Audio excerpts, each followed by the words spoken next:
Aku rebut kembali suamiku dari istri sirihnya.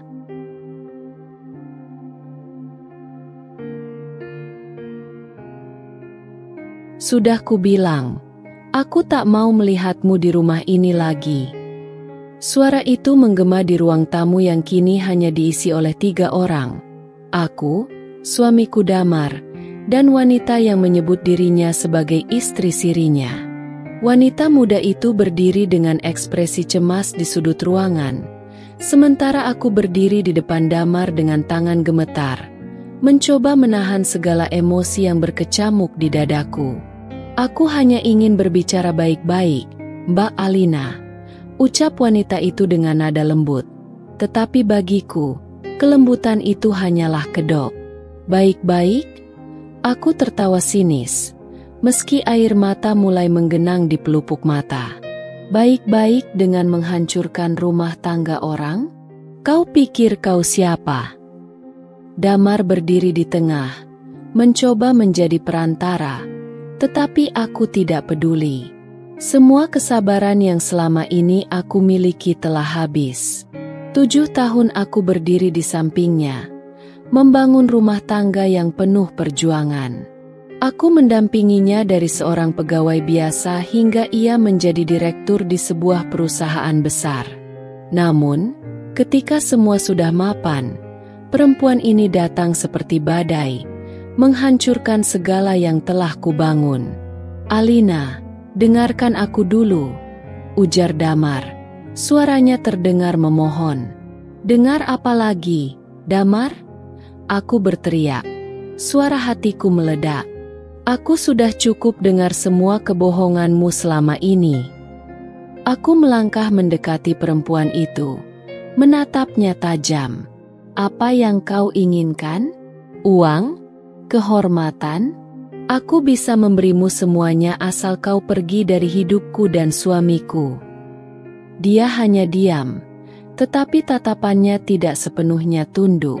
Ada rasa bersalah di sana, tetapi juga ada keberanian yang membuatku semakin marah. Aku mencintainya, Mbak. Akhirnya dia bicara, dan kalimat itu seperti pisau yang menghujam jantungku. Kata-katanya membuat Damar mencoba menghentikan situasi dengan meraih lenganku, tetapi aku menepis tangannya. Kau dengar itu, Damar? Dia mencintaimu, kataku sambil menatapnya tajam. Dan kau? Apa kau mencintainya juga? Damar tidak menjawab, dan itu sudah cukup untuk menjelaskan semuanya. Aku menghela napas panjang, mencoba menguasai diri. Tidak, aku tidak akan membiarkan wanita ini menang. Tidak setelah semua yang telah aku lalui. Aku akan merebut kembali suamiku, apapun caranya. Aku akan pergi. Aku berkata dengan suara lirih, tetapi tegas. Tapi bukan untuk meninggalkan rumah ini, melainkan untuk mengatur strategi. Dan ingat baik-baik, Damar, jika kau tidak kembali ke jalan yang benar, aku tidak akan hanya kehilangan seorang suami. Kau akan kehilangan segalanya. Aku melangkah keluar rumah dengan dada berdegup kencang. Perang ini baru saja dimulai, dan aku akan memastikan aku yang keluar sebagai pemenang. Dingin malam menyelimuti tubuhku saat aku keluar dari rumah itu. Langit kelabu tanpa bintang, seakan-akan ikut menertawakan hidupku yang hancur. Aku berjalan tanpa tujuan, hanya mengikuti langkah kaki yang seakan memprotes beban di pundakku. Air mataku tumpah tanpa bisa ditahan lagi. Bukan karena aku lemah, tapi karena pengkhianatan ini terlalu besar untuk aku terima. Sejak kapan semuanya berubah? Sejak kapan aku bukan lagi satu-satunya wanita di hati Damar? Ponsel di tanganku bergetar. Nama sahabatku, Rina, muncul di layar. Aku tidak ingin menjawab, tetapi pikiranku teringat pada semua saran yang pernah dia berikan. Mungkin ini waktunya aku mendengarkan dia. Halo? Suaraku serak. Alina. Kamu di mana? Aku tadi ke rumahmu, tapi nggak ada siapa-siapa. Suaranya penuh kekhawatiran. Aku keluar sebentar, butuh waktu untuk berpikir. Kamu baik-baik saja? Aku terdiam. Tidak, aku tidak baik-baik saja. Dunia yang aku bangun selama 7 tahun bersama Damar runtuh begitu saja.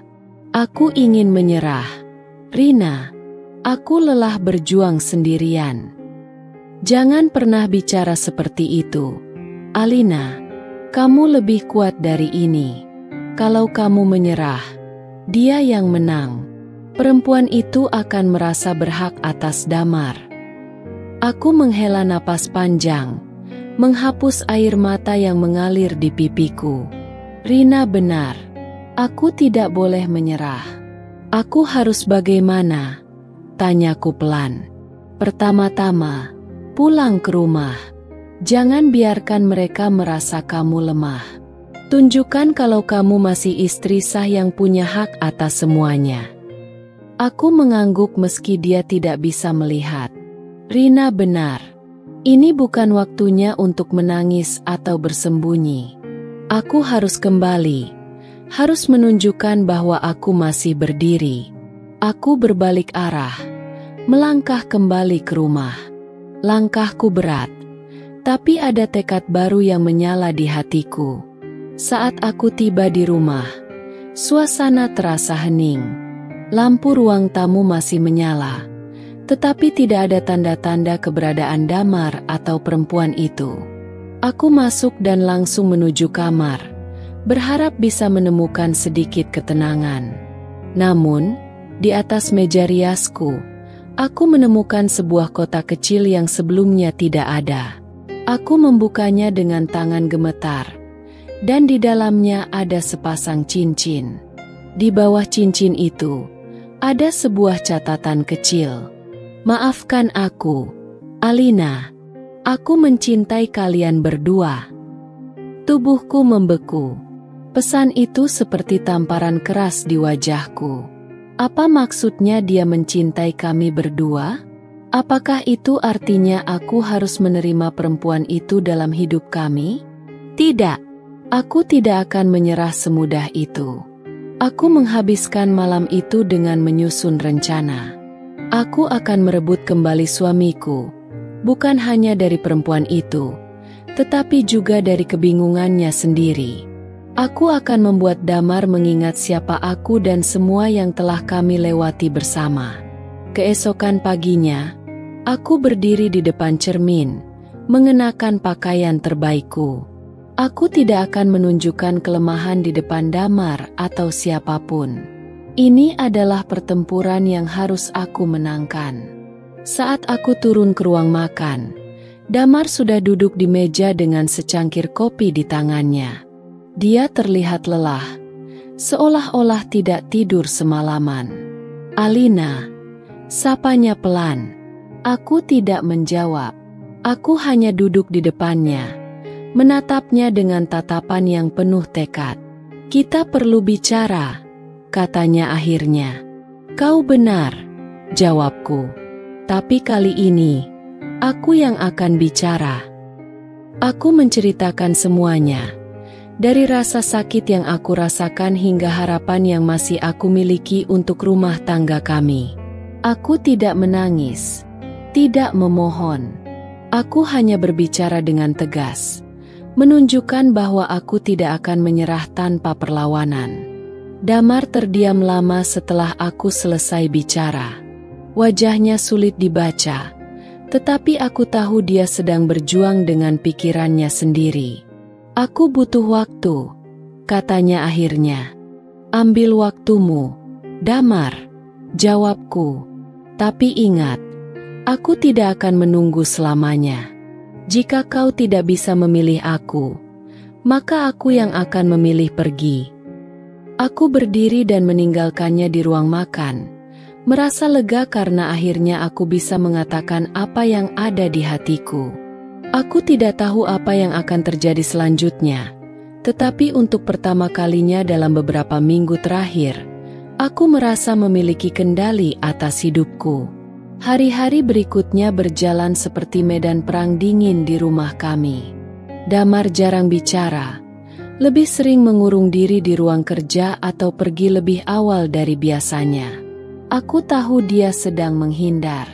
Sementara itu, aku mencoba bersikap seperti biasa, meski dalam hati aku terus memikirkan langkah berikutnya. Aku tidak bisa membiarkan Damar terus berada di tengah keraguannya. Perempuan itu, yang namanya akhirnya aku ketahui sebagai Siska, tidak boleh memiliki ruang lebih dalam hidup kami. Malam itu, aku memutuskan untuk bertindak. Aku membuka ponsel dan mencari nomor teleponnya, yang kutemukan dari pesan-pesan yang sempat aku lihat di ponsel Damar. Tanganku gemetar saat menekan tombol panggil. "Halo?" Suaranya terdengar pelan, sedikit gugup. "Ini Alina," kataku. Suaraku dingin. Ada jeda sejenak sebelum dia menjawab. "Ada apa, Mbak?" "Kita perlu bicara. Besok jam 2 siang, di kafe dekat kantor Damar. Jangan terlambat." Tanpa menunggu jawaban, aku menutup telepon. Aku tidak tahu apa yang akan aku katakan nanti, tetapi aku tahu ini saatnya untuk menghadapi perempuan itu secara langsung. Keesokan harinya, aku datang lebih awal ke kafe yang dimaksud. Tempat itu sepi, hanya ada beberapa pelanggan yang duduk sambil menikmati kopi mereka. Aku memilih meja di sudut, cukup jauh dari telinga siapapun. Tak lama kemudian, Siska muncul. Dia mengenakan blus putih sederhana dan rok panjang, terlihat lebih muda daripada yang aku bayangkan. Dia melangkah dengan ragu sebelum akhirnya duduk di depanku. "Apa yang ingin Mbak bicarakan?" tanyanya dengan nada sopan. Aku menatapnya tajam, mencoba mencari jawaban di wajahnya. Wajah itu, yang entah bagaimana berhasil menarik perhatian suamiku, terlihat polos, tetapi aku tidak mau terjebak oleh penampilan. "Kau tahu apa yang telah kau lakukan pada rumah tanggaku, bukan?" tanyaku tanpa basa-basi. Dia mengangguk pelan. Wajahnya berubah muram. "Saya tidak pernah berniat untuk menyakiti Mbak Alina. Tapi kau tetap melakukannya," potongku. "Kau tahu dia sudah menikah. Kau tahu ada keluarga yang hancur karena ini. Jadi, apa alasanmu?" Dia terdiam sejenak, lalu berkata, "Saya mencintainya, Mbak. Tapi saya juga tahu ini salah." Saya mencoba menjauh, tapi Damar yang terus mendekati saya. Kata-katanya membuat darahku mendidih. Aku ingin marah, ingin meledak, tetapi aku tahu itu tidak akan menyelesaikan apa-apa. "Kau tahu apa artinya cinta sejati, Siska?" tanyaku dengan nada yang lebih tenang, meski tajam. Dia menggeleng pelan. "Cinta sejati adalah tentang memberi, bukan mengambil. Jika kau benar-benar mencintai Damar, kau akan membiarkannya kembali pada keluarganya. Kau akan membiarkan dia menjalani hidup yang seharusnya." Air mata mulai mengalir di pipinya. "Saya tidak tahu harus bagaimana, Mbak. Saya hanya mengikuti hati saya." Hati bisa salah, Siska. Dan dalam kasus ini, hatimu telah salah. Kami berbicara panjang lebar, dan di akhir percakapan itu, aku meninggalkan dia dengan satu pesan. Jika kau benar-benar ingin melakukan hal yang benar, tinggalkan dia. Biarkan dia memilih keluarganya. Karena aku tidak akan pernah menyerah tanpa perlawanan. Aku pulang ke rumah dengan perasaan campur aduk. Aku tidak tahu apakah kata-kataku akan berdampak padanya. Tetapi aku tahu setidaknya aku telah berusaha. Ketika malam tiba, Damar pulang lebih awal dari biasanya. Dia tampak lelah, tetapi ada sesuatu di matanya yang berbeda, seperti ada beban yang sedang dia pikul. Kau bicara dengan Siska? Tanyanya tiba-tiba saat kami duduk di ruang tamu. Aku mengangguk. Ya, aku bicara dengannya. Apa yang kau katakan? Aku meminta dia untuk pergi. Karena jika dia tidak pergi, maka aku yang akan pergi. Damar terdiam lama, menatap ke arah lantai seolah mencari jawaban di sana. Aku tidak mendesaknya untuk bicara. Aku tahu ini saatnya dia menghadapi kenyataan. Aku butuh waktu untuk berpikir, Alina, katanya akhirnya. Ambil waktumu, Damar. Jawabku dengan nada yang lebih lembut. Tapi ingat, waktu tidak akan menunggu selamanya. Aku meninggalkannya di ruang tamu, membiarkan dia merenungkan pilihannya. Dalam hati, aku tahu perang ini belum selesai, tetapi aku juga tahu bahwa aku tidak akan pernah menyerah. Dingin malam menyelinap ke dalam kamar, tapi pikiranku lebih bergemuruh daripada udara luar yang menggigit. Aku berbaring dengan mata terbuka, memandangi langit-langit kamar yang gelap. Suara napas Damar di ruang tamu masih terdengar samar-samar. Aku mencintainya. Itu kebenaran yang tak bisa kuingkari, meski luka di hatiku menganga lebar. Namun, apakah cintaku cukup untuk membuatnya kembali utuh? Ataukah aku hanya mencoba menyembuhkan sesuatu yang sudah mati? Tanganku bergerak tanpa sadar, membuka kotak kayu kecil di meja samping tempat tidur. Di dalamnya, ada kenangan 7 tahun yang kami lewati bersama, tiket bioskop pertama kami, potongan undangan pernikahan, dan foto kecil saat kami membeli rumah ini. Aku memandangi foto itu, tanganku gemetar. Di dalam foto itu, Damar tersenyum lebar, memelukku erat. Wajahnya penuh kebahagiaan. Aku tidak melihat jejak perempuan lain di sana, hanya aku dan dia. Aku bangkit dengan tiba-tiba, seolah-olah dorongan dalam dadaku terlalu besar untuk diabaikan. Aku harus menghadapinya sekarang. Tidak ada lagi ruang untuk menunggu atau menunda. Aku berjalan ke ruang tamu. Damar masih duduk di sofa, menatap kosong ke layar televisi yang menyala tanpa suara. Ketika dia melihatku, dia tampak terkejut, tetapi dia tidak mengatakan apa-apa. Aku ingin bicara, kataku, nadaku tegas, tanpa ruang untuk ditolak. Dia mengangguk pelan, menepuk kursi di sebelahnya. Aku tidak duduk. Aku berdiri di depannya, menatap matanya yang lelah. Damar, aku butuh kejujuranmu sekarang. Bukan hanya untukku, tapi juga untuk dirimu sendiri. Apa yang sebenarnya kau rasakan terhadap aku? Dan apa yang kau rasakan terhadap dia? Dia menunduk. Tangannya meremas rambutnya sendiri. Aku mencintaimu, Alina. Tapi aku juga merasa ada sesuatu yang berbeda dengan Siska. Dia membuatku merasa hidup lagi.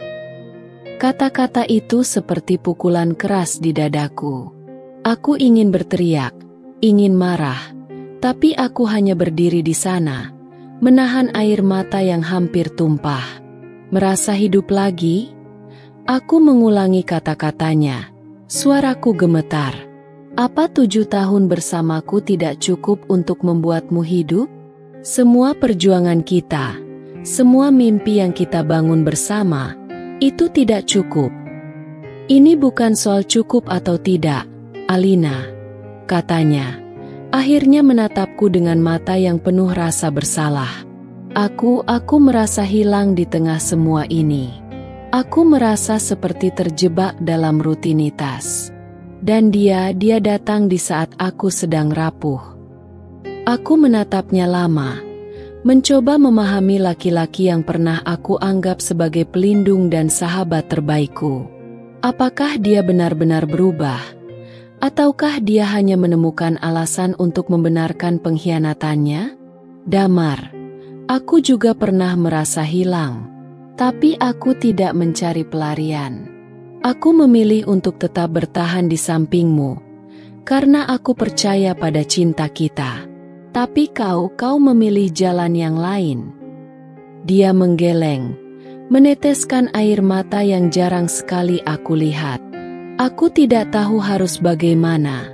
Alina, aku benar-benar tidak tahu. Aku akan memberitahumu bagaimana. Damar, kataku, mendekatinya. Kau harus memilih. Aku atau dia. Tidak ada ruang untuk keduanya dalam hidup ini. Jika kau memilih dia, aku akan pergi, dan aku tidak akan kembali. Tapi jika kau memilihku, kau harus membuktikan bahwa aku adalah satu-satunya yang kau butuhkan. Dia menatapku lama, seolah mencari sesuatu di mataku, keyakinan, mungkin, atau harapan bahwa aku akan mempermudah pilihannya. Tapi aku tidak akan mempermudah ini. Dia harus memilih, bukan karena tekanan, tapi karena itulah yang benar. Berikan aku waktu, katanya akhirnya. Suaranya lirih. Waktu tidak akan selamanya berpihak padamu, Damar. Jawabku. Aku sudah cukup menunggu. Aku berbalik, berjalan kembali ke kamar tanpa menoleh. Di belakangku, aku mendengar suara isak tangisnya yang tertahan. Suara itu membuat hatiku hancur. Tapi aku tahu aku telah melakukan yang benar. Di kamar, aku berbaring dengan mata terpejam, mencoba menenangkan diriku. Tetapi dalam keheningan malam itu, satu hal menjadi jelas bagiku. Aku tidak akan pernah membiarkan perempuan itu mengambil apa yang menjadi milikku. Aku akan memperjuangkan cinta ini, tetapi aku juga akan mempersiapkan diriku untuk kemungkinan terburuk. Jika Damar tidak mampu memilihku, maka aku akan memilih jalan keluar untuk diriku sendiri. Pagi berikutnya, aku memutuskan untuk tidak lagi membiarkan hari-hariku berlalu seperti kemarin, dipenuhi rasa cemas dan ketidakpastian. Aku memulai rutinitas pagi dengan sengaja, memastikan bahwa setiap sudut rumah ini tetap terlihat seperti rumah keluarga yang utuh, meskipun hati kami tengah dilanda badai. Aku memasak sarapan dengan hati-hati, memilih menu favorit Damar, nasi goreng dengan irisan daging sapi dan telur mata sapi setengah matang. Wangi bawang putih dan bumbu yang terpanggang memenuhi dapur. Aku ingin dia ingat betapa rumah ini adalah tempat yang selalu menyambutnya dengan kehangatan. Saat aku membawa piring-piring ke meja makan, Damar muncul dari kamarnya. Rambutnya kusut, matanya sembab. Dia terlihat seperti seseorang yang kehilangan arah, dan aku tahu dia sedang memikirkan pembicaraan kami semalam. Pagi, sapaku ringan, mencoba menjaga suasana tetap normal. Dia mengangguk, mengambil tempat duduk di meja tanpa bicara. Kami makan dalam diam, hanya suara sendok dan garpu yang memecah keheningan. Tapi aku tahu ini bukan keheningan yang nyaman. Alina, akhirnya dia berbicara. Aku tahu kau marah. Kau berhak marah. Aku juga tahu aku telah membuat banyak kesalahan. Aku menatapnya, memberikan dia ruang untuk melanjutkan. Aku ingin memperbaiki semuanya. Tapi aku tidak tahu harus mulai dari mana, katanya dengan nada penuh penyesalan. Mulailah dengan jujur pada dirimu sendiri, Damar. Jawabku, menjaga nada suaraku tetap tenang meski hatiku bergetar. Apa yang benar-benar kau inginkan? Dia terdiam.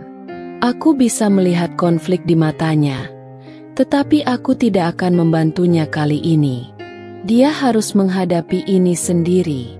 Setelah sarapan, Damar pergi tanpa banyak bicara, meninggalkanku dengan pikiran yang terus berputar. Aku tahu dia sedang mencoba mencari jawaban, tetapi aku juga tahu ini bukan sesuatu yang bisa diselesaikan dalam sehari. Di sela-sela kekacauan ini, aku tahu aku juga perlu mengambil langkah untuk melindungi diriku sendiri. Aku membuka ponsel dan mulai mencari informasi tentang hak-hak hukum sebagai istri. Aku tidak ingin menyerah, tapi jika semuanya berakhir buruk, aku harus siap. Sore harinya, teleponku berbunyi. Nomor yang tidak dikenal muncul di layar, tetapi aku tahu siapa yang menelepon sebelum aku mengangkatnya. Ini aku, Siska. Suaranya terdengar lemah di seberang sana. Ada apa? Tanyaku singkat. Aku ingin bilang aku akan pergi, katanya. Suaranya bergetar. Aku sudah memutuskan untuk menjauh dari Damar. Aku tidak ingin menghancurkan keluargamu lagi. Aku terdiam, mencoba mencerna kata-katanya. Apakah ini benar? Apakah dia benar-benar akan pergi? Kau yakin? Tanyaku akhirnya. Aku yakin, jawabnya. Aku sudah terlalu jauh mengambil sesuatu yang bukan milikku. Aku tidak ingin melanjutkan ini lagi. Aku menghela napas panjang. Perasaan lega bercampur dengan ketidakpercayaan.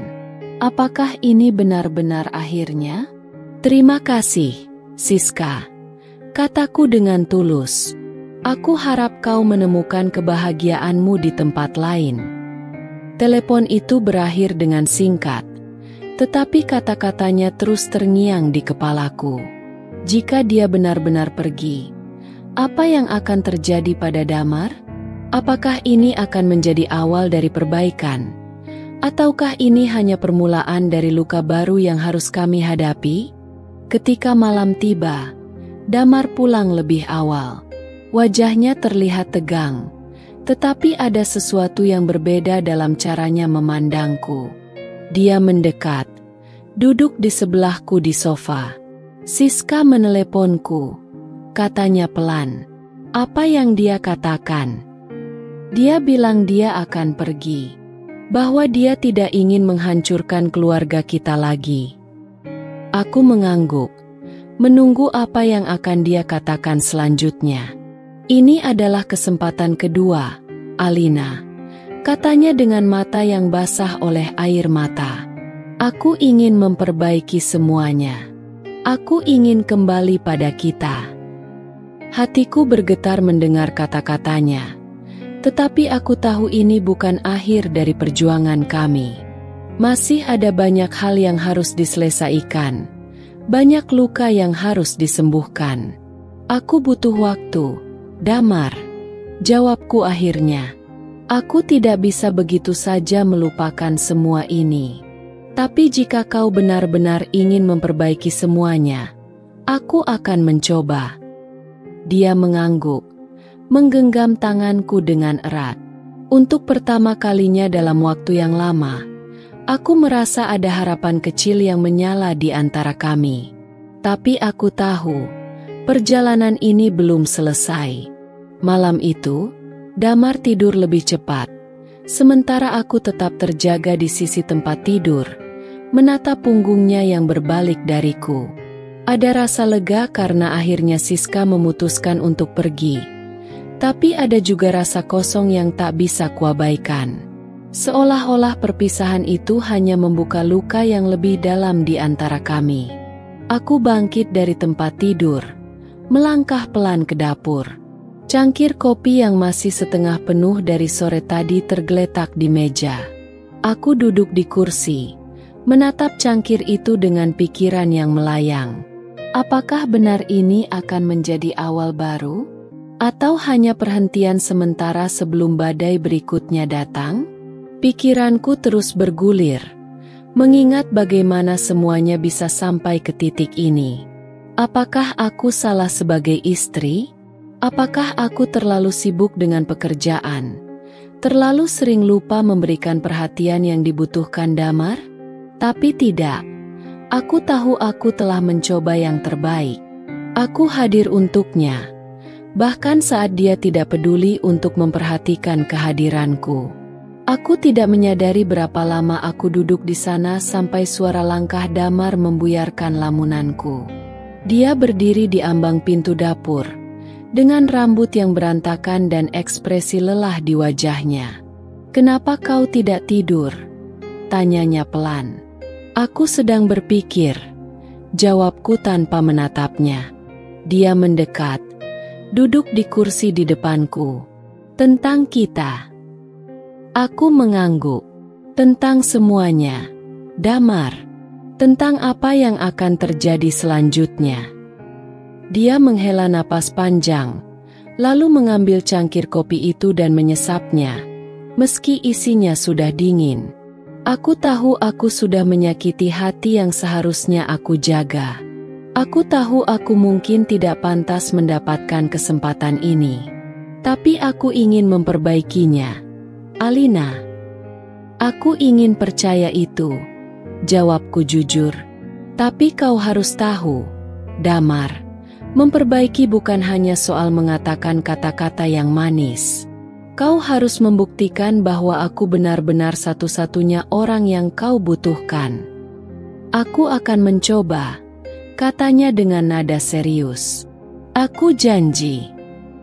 Aku ingin percaya padanya. Sungguh.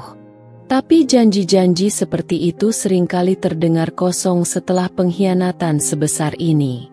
Namun, di lubuk hatiku, ada bagian kecil yang masih mencintainya, masih ingin memberinya kesempatan.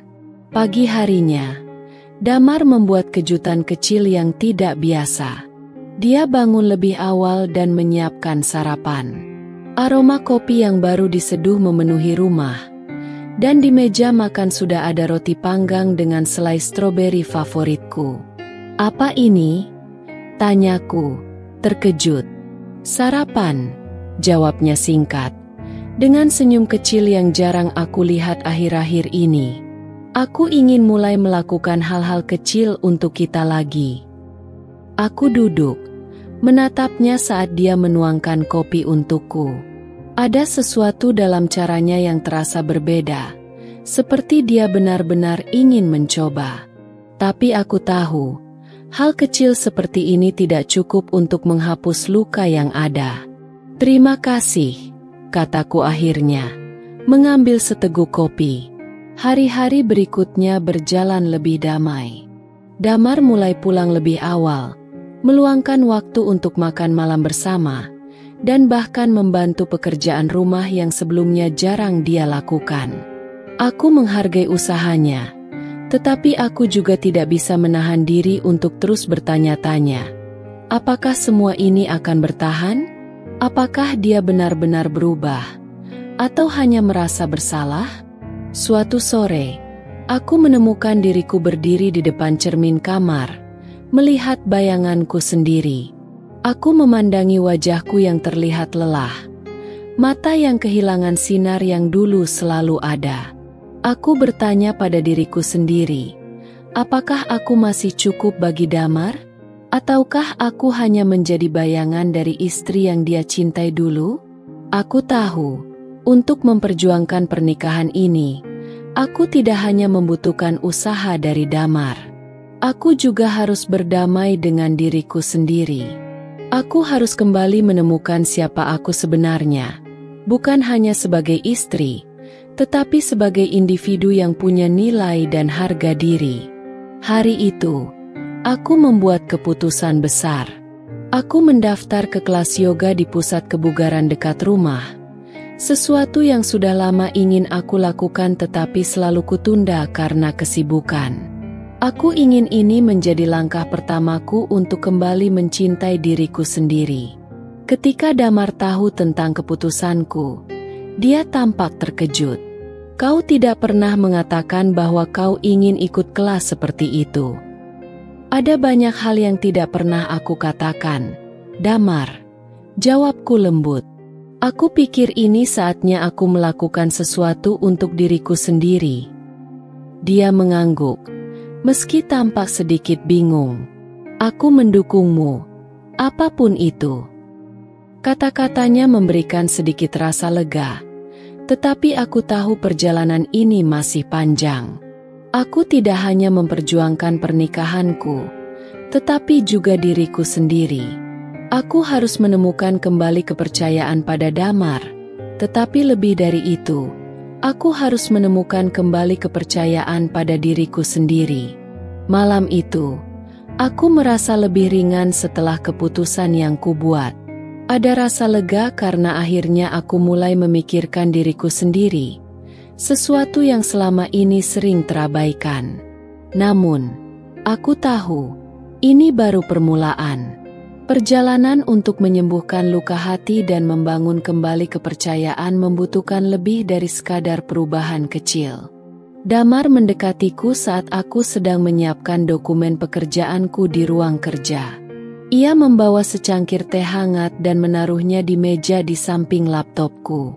"Aku ingin bicara," katanya pelan, dengan nada serius. Aku memutar kursiku, menatapnya. "Apa yang ingin kau bicarakan?" Dia menarik kursi dan duduk di depanku. Tatapannya tegas, seperti seseorang yang telah memutuskan sesuatu. Aku tahu aku tidak bisa menghapus masa lalu, tapi aku ingin kita memulai dari awal. Aku tahu ini bukan hal yang mudah, tapi aku ingin kau tahu kalau aku siap melakukan apapun untuk membuktikan bahwa aku pantas mendapatkan kesempatan ini. Aku menghela napas panjang, berusaha menenangkan pikiran yang bercampur aduk. "Damar, aku tidak bisa memberimu jawaban sekarang. Kepercayaan itu sesuatu yang dibangun, bukan sesuatu yang bisa kau dapatkan hanya dengan kata-kata." "Aku tahu," katanya, mengangguk pelan. "Dan aku tidak meminta jawaban sekarang. Aku hanya ingin kau tahu, aku tidak akan menyerah. Aku akan terus mencoba." Kata-katanya terasa tulus, tapi aku masih ragu. Meski begitu, aku memilih untuk tidak memperdebatkan lebih jauh. Aku hanya berkata, "Kita lihat saja nanti." Pagi itu, aku memulai kelas yoga yang telah aku daftarkan. Ruangan studio yang luas dipenuhi aroma lavender, memberikan suasana yang menenangkan. Aku mengikuti gerakan instruktur dengan penuh konsentrasi, mencoba melupakan segala beban di pikiranku. Di akhir kelas, aku duduk di atas matras, memejamkan mata dan menarik napas dalam-dalam. Dalam keheningan itu, aku merasa sedikit damai. Mungkin, ini adalah awal dari sesuatu yang baik untukku. Ketika aku pulang, Damar sudah menungguku di ruang tamu. Dia tersenyum kecil, sesuatu yang sudah lama tidak aku lihat darinya. "Bagaimana kelasmu?" tanyanya. "Lumayan," jawabku singkat, sambil menaruh tas di sofa. Aku merasa lebih rileks. Dia mengangguk, seolah senang mendengar jawabanku. "Aku pikir ini hal yang bagus untukmu. Kau pantas mendapatkan waktu untuk dirimu sendiri." Ada sesuatu dalam caranya bicara yang membuatku ingin percaya padanya lagi. Tapi aku tahu, aku harus tetap berhati-hati. Aku tidak bisa terburu-buru membuka hati setelah semua yang terjadi. Beberapa minggu berlalu, dan Damar terus menunjukkan usahanya. Dia mulai lebih sering membantu di rumah, bahkan memasak makan malam beberapa kali. Dia juga mengajakku berbicara lebih sering, mendengarkan ceritaku tanpa terlihat terburu-buru atau terganggu. Namun, aku tahu luka di hatiku masih ada. Kadang, saat aku melihatnya tersenyum, bayangan tentang pengkhianatannya kembali menghantuiku. Aku bertanya-tanya, apakah aku akan pernah benar-benar melupakannya? Suatu malam, kami duduk di ruang tamu setelah makan malam. Aku memutuskan untuk jujur tentang apa yang aku rasakan. "Damar," kataku pelan, menatapnya. "Aku menghargai semua usaha yang kau lakukan. Tapi aku ingin kau tahu, Aku masih merasa sulit untuk benar-benar percaya lagi. Ada bagian dari diriku yang terus bertanya-tanya, apakah ini hanya sementara? Dia mengangguk, menatapku dengan mata yang penuh penyesalan. Aku mengerti, Alina, dan aku tidak akan memaksamu untuk percaya padaku sekarang. Aku hanya berharap, seiring waktu, kau bisa melihat bahwa aku benar-benar berubah. Aku menghela napas, mencoba mengabaikan rasa sesak di dadaku. Aku ingin percaya, Damar, tapi ini butuh waktu. Aku harap kau bisa bersabar. Dia menggenggam tanganku dengan lembut. Aku akan bersabar, Alina, karena kau adalah segalanya bagiku. Kata-katanya membuat hatiku bergetar, tetapi aku tahu perjalanan ini belum selesai. Masih ada banyak rintangan yang harus kami hadapi, banyak luka yang harus disembuhkan. Tapi untuk pertama kalinya dalam waktu yang lama, aku merasa ada harapan kecil yang menyala di antara kami. Hari-hari terus bergulir, membawa angin perubahan kecil yang perlahan terasa di antara kami. Aku dan Damar mulai berbicara lebih sering, tidak lagi hanya tentang hal-hal praktis seperti belanja atau pekerjaan rumah. Dia mulai terbuka tentang perasaannya, tentang ketakutannya akan kehilangan, dan tentang rasa bersalah yang terus menghantui dirinya. Aku mendengarkannya, tetapi aku juga belajar untuk mengungkapkan isi hatiku. Aku tidak lagi menahan luka-luka yang selama ini kusimpan, dan di hadapannya, aku berani jujur tentang rasa sakit dan kehilangan yang aku rasakan sejak semuanya dimulai. Suatu malam, setelah selesai makan malam yang dia masak sendiri, aku duduk di sofa dengan segelas teh hangat di tanganku. Damar duduk di sebelahku, mengamatiku dengan tatapan yang dalam. Aku ingin mengatakan sesuatu, katanya tiba-tiba. Aku menoleh, menatapnya dengan alis terangkat. Apa? Dia menggenggam tanganku. Jemarinya terasa hangat tetapi juga sedikit gemetar. Aku tahu, meskipun aku sudah mencoba, aku mungkin tidak akan pernah benar-benar bisa memperbaiki segalanya. Tapi aku ingin kau tahu, aku tidak akan pernah berhenti berusaha. Kau adalah rumahku, Alina. Dan aku ingin rumah ini tetap utuh. Kata-katanya menyentuh sesuatu yang dalam di hatiku. Aku menunduk, merasakan air mata menggenang di pelupuk mataku. Damar, aku ingin percaya padamu lagi. Tapi aku juga ingin percaya pada diriku sendiri, bahwa aku cukup kuat untuk memberi kesempatan kedua. Dia mengangguk, seolah memahami keraguan dan harapan yang bercampur dalam suaraku. Kita bisa melewati ini bersama, katanya dengan suara yang penuh keyakinan. Beberapa bulan kemudian, kehidupan kami mulai stabil kembali. Siska benar-benar pergi dari kehidupan kami, dan meskipun bayang-bayang masa lalu kadang masih muncul, aku dan Damar terus berusaha melangkah maju. Kami menjalani terapi pasangan, sesuatu yang awalnya aku ragukan tetapi ternyata sangat membantu kami memahami satu sama lain.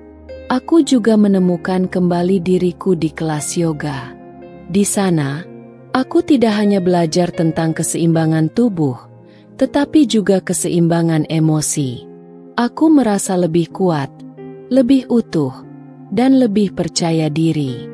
Hubungan kami bukan lagi tentang mencoba kembali ke masa lalu, tetapi membangun sesuatu yang baru. Kami belajar untuk tidak menghindari percakapan sulit, untuk tidak menahan apa yang kami rasakan, dan untuk selalu saling mendengarkan. Pada hari ulang tahun pernikahan kami yang ke-10, Damar merencanakan sesuatu yang tidak pernah aku duga. Dia mengajakku ke sebuah restoran kecil yang tenang di tepi pantai. Saat senja mulai turun dan cahaya matahari memantul di permukaan air, dia menggenggam tanganku di atas meja. Aku ingin mengatakan sesuatu, katanya, Suaranya lembut namun tegas. Aku menatapnya, merasakan detak jantungku sedikit lebih cepat. Apa itu? Dia mengeluarkan sebuah kotak kecil dari sakunya dan membukanya. Di dalamnya ada cincin berlian sederhana, tetapi indah. Ini bukan hanya untuk memperingati ulang tahun pernikahan kita, tapi juga untuk memulai babak baru. Aku ingin melamar ulang dirimu, Alina. Aku ingin kau tahu, aku memilihmu, sekarang dan selamanya. Air mataku mengalir tanpa bisa aku tahan. Aku mengangguk, tidak mampu berkata-kata. Dia memasangkan cincin itu di jariku, dan untuk pertama kalinya setelah sekian lama, aku merasa benar-benar utuh. Malam itu, kami berjalan di sepanjang pantai, berbicara tentang mimpi-mimpi baru yang ingin kami wujudkan bersama. Aku menyadari bahwa meskipun perjalanan ini penuh dengan luka dan air mata, cinta kami telah menemukan jalan untuk bertahan. Bukan karena kami sempurna, tetapi karena kami memilih untuk terus mencoba, bahkan ketika segalanya terasa sulit. Aku tahu, tidak ada hubungan yang benar-benar bebas dari masalah. Tapi aku juga tahu, selama kami terus berusaha, cinta itu akan selalu menemukan caranya untuk kembali. Dan di bawah langit malam yang dipenuhi bintang, aku merasa damai, dengan damar di sisiku dan harapan baru yang menyala di hati kami. Dari kisah di atas, kita belajar bahwa cinta adalah tentang perjuangan, kesabaran, dan keberanian untuk memulai kembali. Ketika kepercayaan rusak, tidak ada solusi instan untuk memperbaikinya. Diperlukan usaha dari kedua belah pihak, komunikasi yang jujur, dan waktu untuk menyembuhkan luka. Namun, lebih dari itu, penting untuk mencintai diri sendiri terlebih dahulu. Dengan mencintai diri sendiri, kita menjadi lebih kuat untuk memberi dan menerima cinta dari orang lain. Ingatlah, tidak apa-apa untuk memberi kesempatan kedua jika hati Anda merasa siap, tetapi pastikan kesempatan itu juga diiringi dengan komitmen nyata dari pasangan. Hubungan yang sehat tidak dibangun dari kesempurnaan, tetapi dari kesediaan untuk saling belajar, tumbuh, dan menghadapi tantangan bersama. Jangan takut untuk mencari bantuan, baik dari teman, keluarga, atau profesional, jika dibutuhkan. Cinta sejati adalah tentang kemitraan, di mana keduanya saling mendukung untuk menjadi versi terbaik dari diri mereka masing-masing. Penutup, terima kasih telah membaca kisah ini. Semoga cerita ini memberikan inspirasi dan pelajaran berharga untuk kehidupan Anda. Salam hangat dan penuh kasih dari saya, dan semoga Anda selalu dikelilingi oleh cinta yang tulus dan kebahagiaan. Hati Merah 2. Terima kasih.